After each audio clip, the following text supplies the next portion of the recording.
მატიანემ მრავლად შემოგვინახა სხვადასხვა ეპოქის, სხვადასხვა მეფის საომარი მიმართვების ნიმუშები. რომაელი ისტორიკოსის ტაციტუსის თანახმად პართიელთა ჯარი ბევრად აღემატებოდა ქართველებისას, მაგრამ იბერიელებს უკან დახევა მაინც არ უფიქრიათ. ფარსმან მეორეს ბრძოლის წინ ასე მიუმართავს ჯარისთვის. აქ მამაცები არიან, იქ კი ნადავლი, რომელიც ჩვენ გველოდება. თავად იბერიის მეფეს 17 პართიელი გოლიათი განუგმირავს, შემდეგ კი მოიქცა სპისა თვისასა კერძო და რქუა მათ. აჰა ლომნო, მძვინვარენო, იხილეთ ცხოვარნი დასეტყვილნი. დიდგორის ბრძოლა იგივე ძლევაის საკვირველი მანგლისის მახლობლად მოხდა. ქართულ, სომხურ, ლათინური, ასევე თვით არაბული წყაროების მიხედვით თურქ-სელჩუკთა კოალიციური ლაშქარი ბევრად აღემატებოდა ქართულს. ქართლის ცხოვრება გადმოგცემს, რომ ომის წინ მეფემ შემდეგი სიტყვებით მიმართა ქართულ ლაშქარს. ეჰა მეომარნო ქრისტესანო, თუ ღვთის ჯულის დასაცავად თავდადებით ვიბრძოლებთ, არამედ თუ ეშმაკის ურიცხ მიმდევართა, არამედ თვით ეშმაკსაც ადვილად დავამარცხებთ. ჩვენ ყველამ ხელების ცისკენ აღბყრობით, ძლიერ ღმერთს აღთქმა მივცეთ, რომ მისი სიყვარულისათვის ამ ბრძოლის ველზე დავიხოცებით და არ გავიქცევით და მტერს მტკიცე გულით დაუნდობლად შევუტიოთ. 1061 წელს გიორგი მესამემ ანისზე გაილაშქრა. ბრძოლის წინ, რომელშიც ქართველებმა ბრწყინვალე გამარჯვება მოიპოვეს, მეფემ ასე შეაგულიანა ქართველები.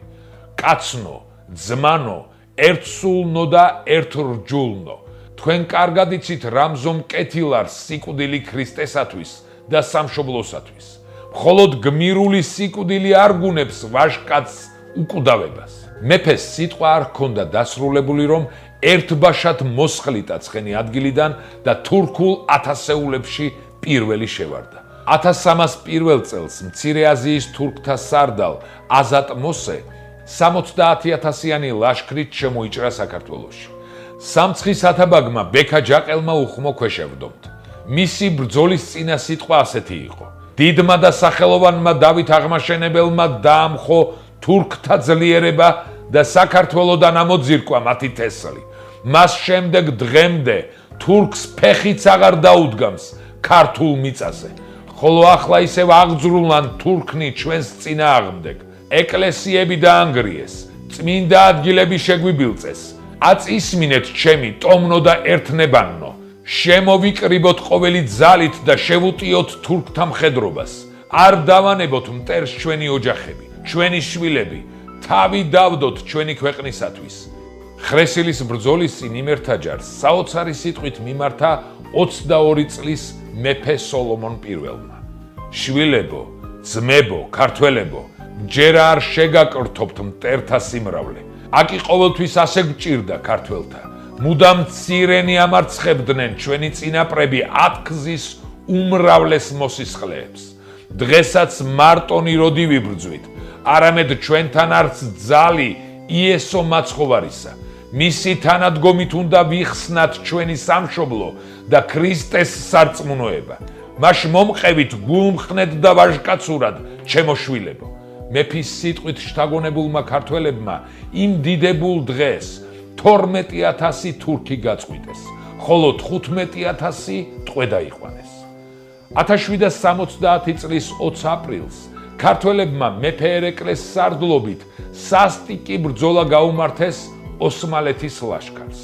ჭარმაგმა მეფემ შერკინების წინ ასე შეაგულიანა ქართველების საომრად. ჩემი გულის ძმანო, ეს ამისთანა გაჭირვებული ომი ჩვენს თავზე პირველი არ არის. კარგად გაარჩიეთ და დაინახეთ, რა სიკვდილის ლხინი არის დღეს. ვიომოთ სიკვდილამდის, ასე სიკვდილამდის, რომ ჩვენი ზურგი მტერმა ვერ აიხილოს. ან უნდა გავიმარჯვოთ, ან უნდა გამოვესალმოთ ჩვენს თავს და აქ უნდა გავწყდეთ. ჩვენს ცოლ-შვილში ხომ სირცხვილია დამარცხებით მისვლა. გვიჯობს ჩვენს წმინდა სიკვდილზე ვაწეწინოთ თმები. მაშ ან გავიმარჯვოთ, ან გავწყდეთ ქართველებო.